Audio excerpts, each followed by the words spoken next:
अखंडमंडलाकारं व्याप्तं येन चराचरं तत्पदं दर्शितं येन तस्मै श्री गुरुवे नमः। अज्ञानान्धस्य लोकस्य ज्ञानाञ्जनशलाकया चक्षुरुन्मीलितं येन तस्मै श्री गुरुवे नमः। श्री सद्गुरु के स्मरण और उस स्मरण से मिलने वाला अद्भुत लाभ सर्वांग योग अध्यात्म विज्ञान और इस परम लाभ से माला माल हम सब अध्यात्म विज्ञानी भाई बहनों का इस अंक में हार्दिक स्वागत।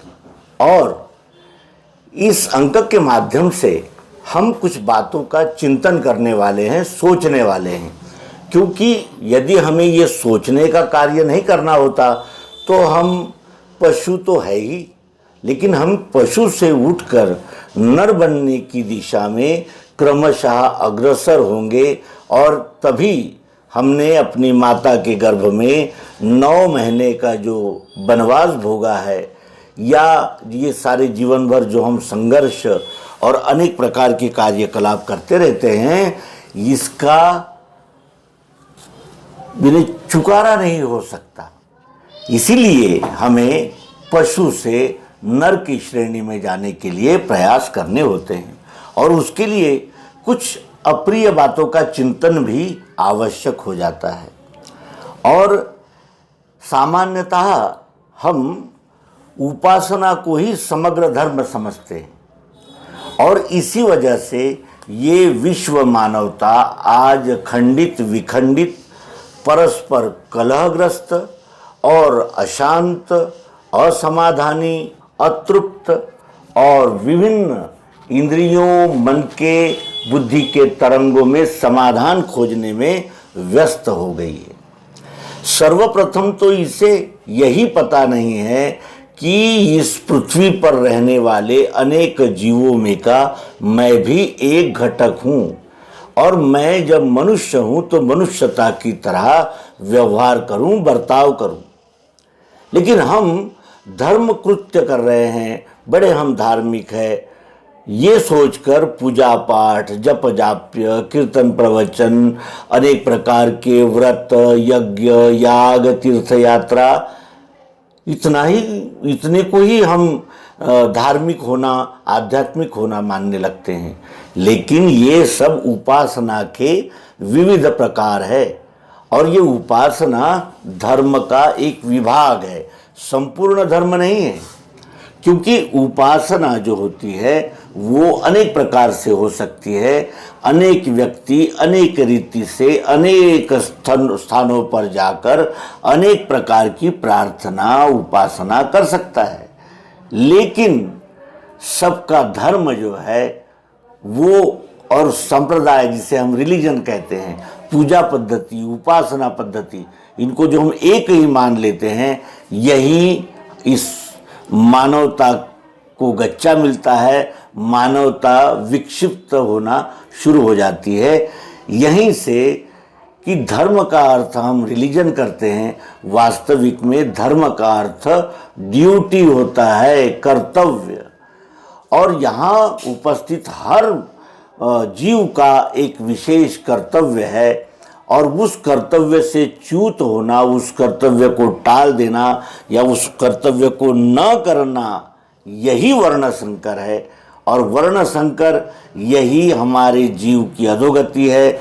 और वर्ण प्रीति या वर्णाश्रम अपनाना या अपने अपने वर्ण के अनुसार इस मानवता की सेवा करना, यही ऊर्ध्व गति है।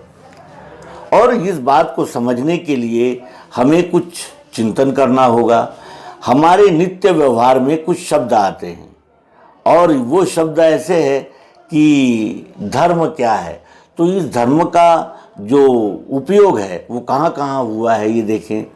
राजधर्म, ये क्या है? राज्य की उपासना है। पुत्र धर्म क्या है? पुत्र के कर्तव्यों का निर्वहन है। और इस प्रकार की धर्मशाला, धर्मार्थ हॉस्पिटल्स, ये सब क्या है?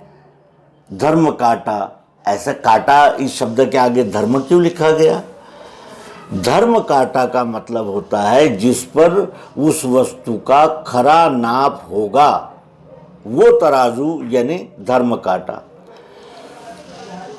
कहने का आशय यह है कि धर्म शब्दों का इस्तेमाल तो हम जगह जगह करते हैं, लेकिन धर्म है क्या ये नहीं समझते।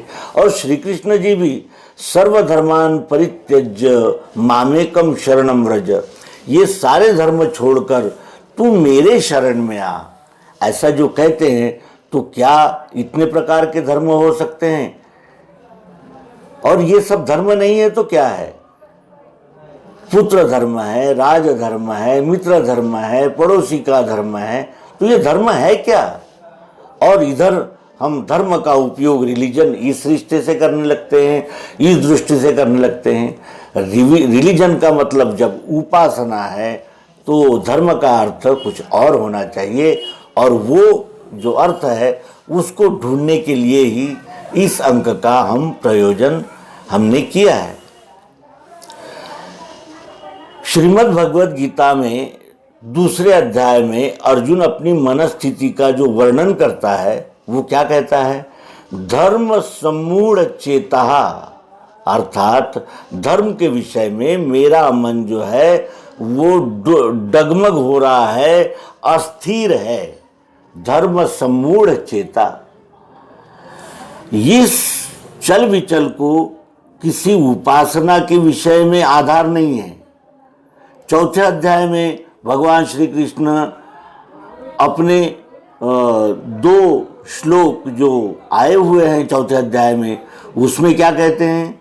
यदा यदा ही धर्मस्य ग्लानिर्भवति भारत अभ्युत्थानमधर्मस्य तदात्मानं सृजाम्यहम् परित्राणाय साधूनां विनाशाय च दुष्कृतां धर्म संस्थापनार्थाय संभवामि युगे युगे।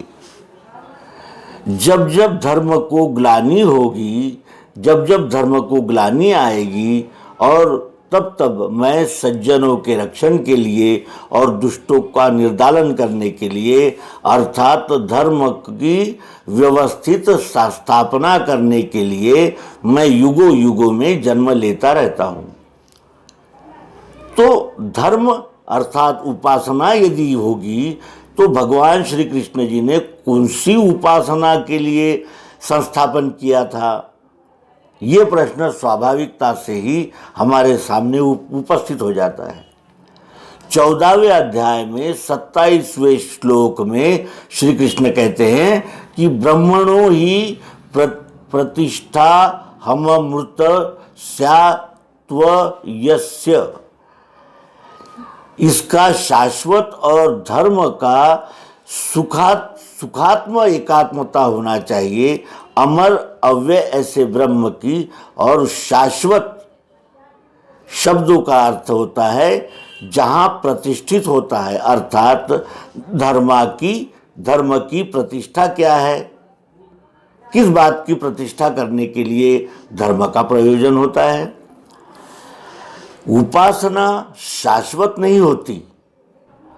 क्यों? क्योंकि वो सबकी एक नहीं होती, लेकिन धर्म तो सबका एक होता है, क्योंकि धर्म का अर्थ होता है कर्तव्य।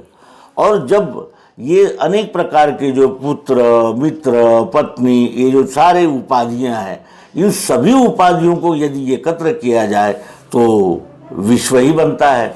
तो विश्व के प्रति हमारा क्या कर्तव्य है, ये धर्म हो सकता है। फिर दूसरे अध्याय के 31वें और 33वें श्लोक में युद्ध को धर्म, ये विशेषण लगा दिया गया। धर्माद ही युद्धात श्रेयोन्नत क्षत्रियस्य न विद्यते, इसका अर्थ है क्षत्रियों के लिए धर्म युद्ध से ज्यादा अन्य कोई भी श्रेयस्कर नहीं है। यानी क्षत्रिय का कर्म है, क्षत्रिय का कर्तव्य है युद्ध करना, लेकिन धर्म युद्ध करना, क्योंकि धर्म के यानी युद्ध के लिए धर्म शब्द जोड़ा गया है। धर्मात ही युद्धात श्रेयोन्यत क्षत्रियस्य न विद्यते। 33वें श्लोक में ये धर्म संग्राम तूने करना ही चाहिए, और यदि तुमने ये संग्राम नहीं किया तो स्वधर्म और कीर्ति समाप्त हो जाएगी, तुम्हें पाप लगेगा, ऐसा कहा गया है। तो धर्म शब्द का अर्थ धर्म का अनुसरण करना यही है। धर्मात् अनपेत्यम धर्मम, ऐसी इसकी उपयुक्ति है, यानी उत्पत्ति यही है इसकी कि धर्माद अनपेतम धर्म्यम। 18वें अध्याय में सर्वधर्मान परित्यज्य मामेकम शरणम व्रज, ऐसा जो भगवान श्री कृष्ण जी कहते हैं कि सभी धर्मों का त्याग करके मुझे अकेले को शरण आ। तो वो जो मुझ अकेले को शरण आ की बात है, तो मुझे शरण आ, सद्गुरु भूमिका में मैं हूँ, तुम सत्शिक्षक की भूमिका में हो, तो तुम्हें अपना संपूर्ण अहंकार सद्गुरु को अर्पण करना ही चाहिए। लेकिन सभी धर्म को त्याग कर मुझे शरण आ का अर्थ इतना, यानी श्री कृष्ण जो 3.5 हाथ का शरीर लेकर वहाँ उपस्थित थे उतना ही नहीं है। मुझे शरण आ, सभी धर्मों का परित्याग करके। तो कौन से धर्मों का परित्याग करके? ये जो अनेक प्रकार के संप्रदाय दिख रहे हैं, इनका त्याग करके बुला रहे हैं वो। जब जब हम मौलिक प्रश्न उपस्थित होता है तब हम ये खोजते हैं कि इसका वास्तविक अर्थ क्या है, धर्म का अर्थ क्या है। कर्तव्य, परोपकार, सत्यता, नैतिकता, उपासना, ये उसके आनुषंगिक अर्थात उसके साथ चलने वाले अर्थ हो सकते हैं। लेकिन जब तक हम जड़ की ही खोज नहीं करेंगे तो फिर हमें उसमें का अर्थ भी प्राप्त नहीं होगा, लक्ष्य भी प्राप्त नहीं होगा। धर्म शब्द जो है वो ध्रुव इस संस्कृत धातु से बना हुआ है। ध्रुव धातु का अर्थ होता है धारण करना, जोड़ना और संभाल के रखना इत्यादि। इसलिए धर्म जो पकड़ के रखता है, जोड़ के रखता है, जो टिका के रखता है, वो धर्म। और महाभारत में धारणा धर्म इत्याहु धर्मो धार्यति प्रजा, ऐसा कहा गया है। इसका अर्थ है कि जो धारण करता है अर्थात जो संभाल कर रखता है वो धर्म है, और धर्म प्रजा संभाल कर रखती है। अब इसे अंग्रेजी में कहा जाए तो क्या कहेंगे हम? जो एक प्रकार की उपासना पद्धति है, एक प्रकार की प्रार्थना पद्धति है, वो धर्म है, ऐसा कहें। और ऐसा यदि कहते हैं तो धर्म प्रजा संभाल के रखती है और परस्पर को एक सूत्र में बांधती है। तो क्या ये जो अनेक उपासना पद्धतियां हैं या अनेक प्रकार के जो दर्शन है या अनेक प्रकार के जो विचार प्रवाह है, वो हमें एक दूसरे से जोड़ कर रखते हैं? ये आवश्यक हो जाता है कि हम इसका निर्णय कर पाएं कि संपूर्ण धर्म क्या होता है, जो संपूर्ण विश्व को, संपूर्ण ब्रह्मांड को, संपूर्ण चराचर सृष्टि को पकड़ के रखता है, जोड़ के रखता है, टिका के रखता है, उसकी धारणा करता है, वो धर्म है। और ये धर्म की संपूर्ण व्याख्या है, और ये व्याख्या ही धर्म की समग्रता को स्पष्ट कर रही है। इस विश्व में क्या क्या है? मुख्यतः हम विचार करें तो 4 प्रकार के अस्तित्व है। यानी अस्तित्व जो है वो 4 प्रकार से उपस्थित है। एक मानव व्यक्ति, दूसरा व्यक्तियों से बना हुआ एक मानव समूह, तीसरा विभाग है मानवेतर सृष्टि, यानी मानवों से अनंतर और अन्य, यानी जैसे जीव जंतु है, पशु है, पक्षी है आदि। और चौथा है उसमें व्याप्त चैतन्य, ये 4 विभाग, ये अस्तित्व के हम वैज्ञानिक दृष्टि से, आधुनिक वैज्ञानिक पाश्चात्य दृष्टि रखकर इस 4 प्रकार के विभाग कर सकते हैं। एक मानव व्यक्ति, दूसरा व्यक्तियों का समूह, तीसरा मानवेतर दृष्टि और चौथा सब में व्याप्त चैतन्य। अब मानव व्यक्ति का अस्तित्व कोई भी इनकार नहीं कर सकता। मैं नहीं हूं ऐसा कौन कहेगा? लेकिन मैं अकेला ही नहीं हूं, मेरा कुटुंब है, पड़ोस है, नगर है, देश है, ये सब उसमें अंतर्भूत है। क्योंकि मैं अकेला जी भी नहीं सकता और मैं अकेला हो भी नहीं सकता, क्योंकि यदि मैं अकेला होता हूं तो मेरा कुछ भी कार्य नहीं हो सकता।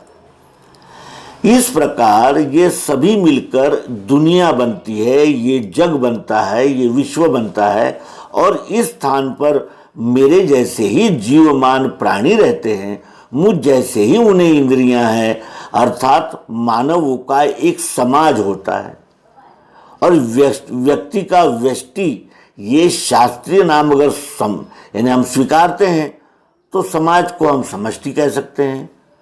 व्यष्टि समष्टि का ही एक अंग है, अंश है, इसलिए अंश रूप से समष्टि ही व्यष्टि में समाविष्ट है। और इसका निर्णय हम अध्यात्म विज्ञान के विद्यार्थी बहुत अच्छी तरह कर सकते हैं, क्योंकि ये व्यष्टि भी उस समष्टि के साथ एकाकार है।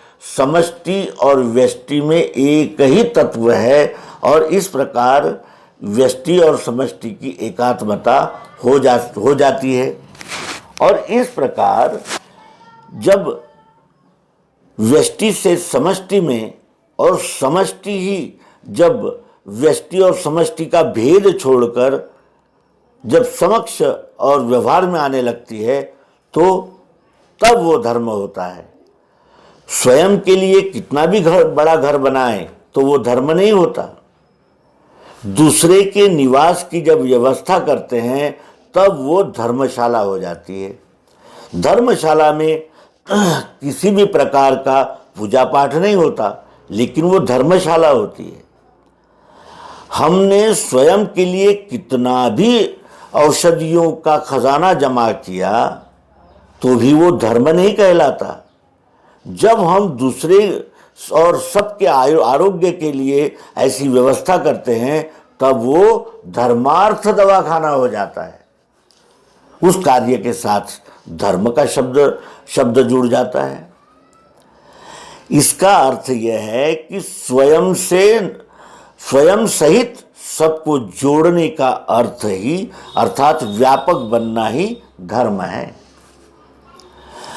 अब विश्व में केवल मानव ही नहीं रहते, विश्व में पशु पक्षी भी है, नदियां है और बड़े बड़े पहाड़ है, नहीं, वृक्ष है, लताएं हैं।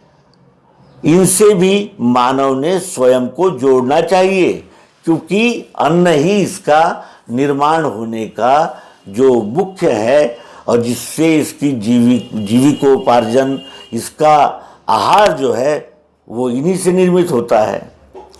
इसीलिए प्राचीन लोगों को पर्यावरण ये शब्द नहीं मालूम था, लेकिन वो जानते थे कि मानवेतर सृष्टियों के भले की यदि हमने चिंता नहीं की तो क्या हो सकता है। और इसीलिए मानव का हित, सृष्टि के समस्त घटकों की चिंता करना, उन्हें संग्रहित करना, लोक संग्रह करना और कल्याण के मार्ग से ले जाना ही मानव के लिए हितकारक है।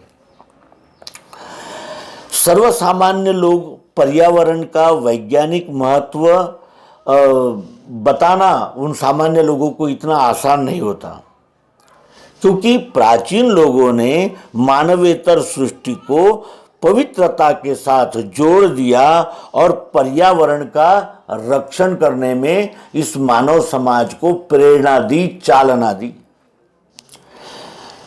पतिव्रता के लिए प्राणियों का किसी न किसी देवता स्वरूप से जोड़ दिया। जैसे गाय को कृष्ण से, बैल को शंकर जी से, सांप को भी शंकर जी से, गरुड़ को विष्णु से, मोर और हंस को सरस्वती से, कुत्ते को दत्तात्रेय से। इतना ही नहीं तो छोटे से चूहे को भी गणपति के साथ संलग्न कर दिया। वृक्षों के बारे में भी ऐसा ही है। बेल श्री शंकर को, तुलसी विष्णु को, दुर्वा गणपति को, वटवृक्ष सावित्री को, उम्बर दत्तात्रेय को, और अश्वत्थ पिंपल के लिए तो सभी प्रकार के यानी जिसे कहते हैं कि पूजा अर्चना मान्यता इसमें जोड़ दिया है। और पीपल को भगवान श्री कृष्ण जी अपनी यानी इस विश्वरूप परमात्मा की एक विभूति भी है, ऐसा कहते हैं। और नदी का यदि हम विचार करें, नदी की अगर उपमा लें तो नदी केवल पानी का प्रवाह नहीं है, केवल H2O नहीं है, वो लोक माता है, गंगा मैया है।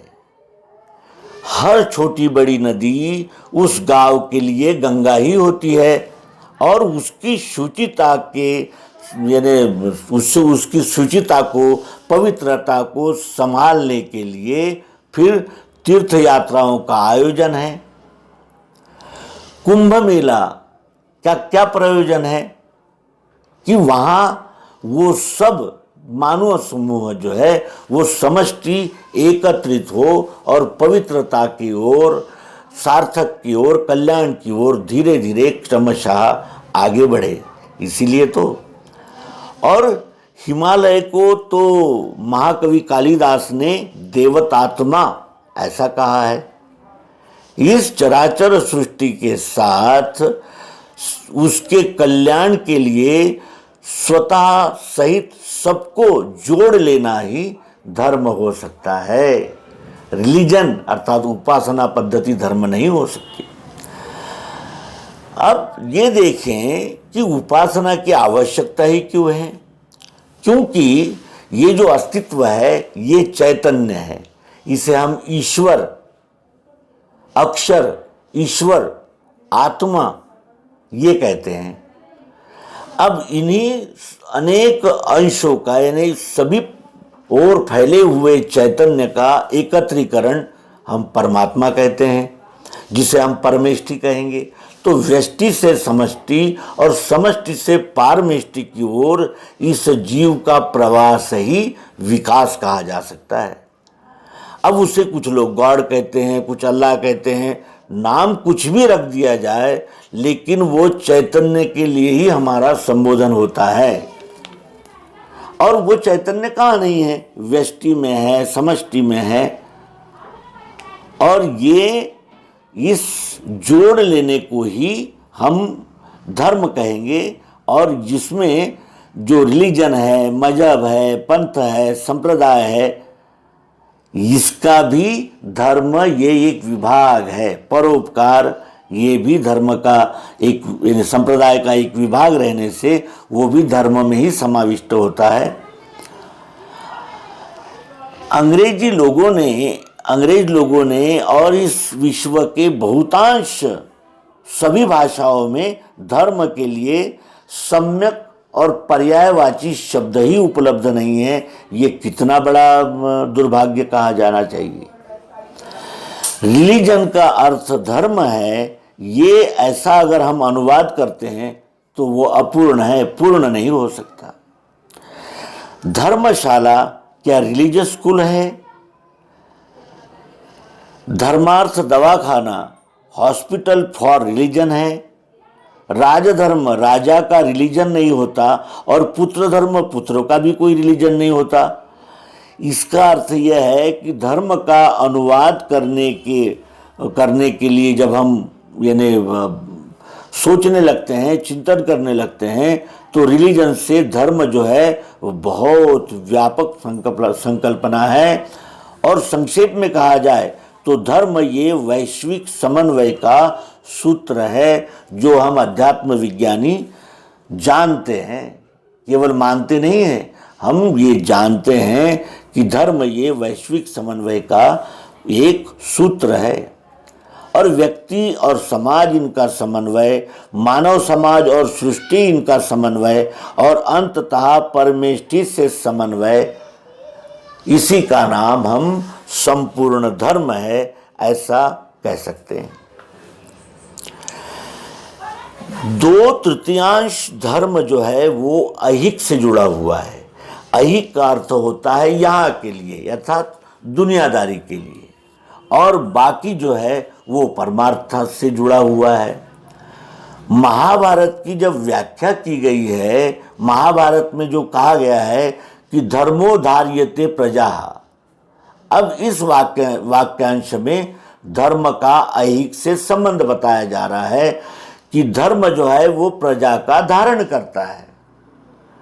वैशेषिक जो दर्शन शास्त्र है उसमें तो इससे भी अधिक स्पष्ट रूप से ये कहा गया है और उनकी व्याख्या है कि यतोभ्युदयिनी श्रेय संसिद्धि सधर्मः।